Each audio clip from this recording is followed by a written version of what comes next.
C'est un homme libre. Condamné à 3 ans de prison en avril 2020, pour corruption de mineurs et détention d'images pédopornographiques, Christian Quesada a été libéré, ce jeudi 25 mars.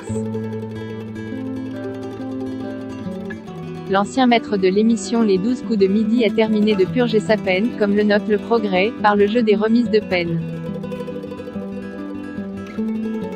Reconnu coupable en avril 2020, il a alors déjà effectué plusieurs mois de sa peine d'emprisonnement, puisqu'Oyol avait été placé en détention provisoire le 27 mars 2019. Selon nos confrères, l'ex-maître de 12 coups de midi a d'ores et déjà quitté le département de l'Ain, où il habitait et où il était incarcéré. Pour rappel, Christian Quesada a été reconnu coupable de corruption de mineurs sur 4 jeunes filles, entre le 1er avril 2017 et le 25 mars 2019, et d'avoir détenu et diffusé des images pédopornographiques. À noter qu'après un procès à huis clos, durant lequel son avocat avait cessé de le représenter, Christian Quesada avait également été condamné à 5 années de suivi socio-judiciaire, qu'il va devoir commencer à l'issue de sa peine. En cas de non-respect du suivi, il devra effectuer 3 années de prison supplémentaires. Incarcéré à la prison de Bourg-en-Bresse, il se faisait très discret ces derniers mois. En septembre dernier, il était sorti de son silence pour répondre à un documentaire diffusé sur C8.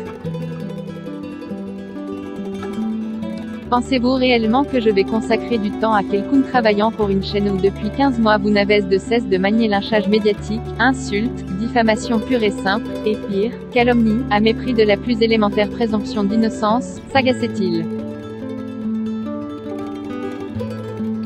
Christian Quesada avait déjà été condamné. Je vous rappelle que les faits pour lesquels j'ai été interpellé sont certes graves, condamnables, et donc condamnés, mais cela reste des délits, passibles de la correctionnelle, qui, par un aveuglement haineux, motivé par une course au buzz, se sont transformés en un procès cathodique plus virulent que pour Fourniret, Lelandais ou Abdeslam, écrivait alors l'ex-maître des 12 coups de midi, dans une lettre de plusieurs pages.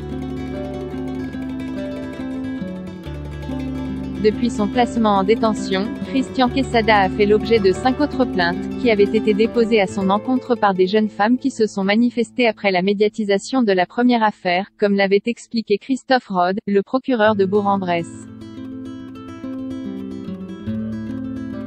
Avant cette condamnation, l'homme a déjà été condamné en 2002 pour exhibition sexuelle et en 2009 pour détention et consultation d'images pédopornographiques.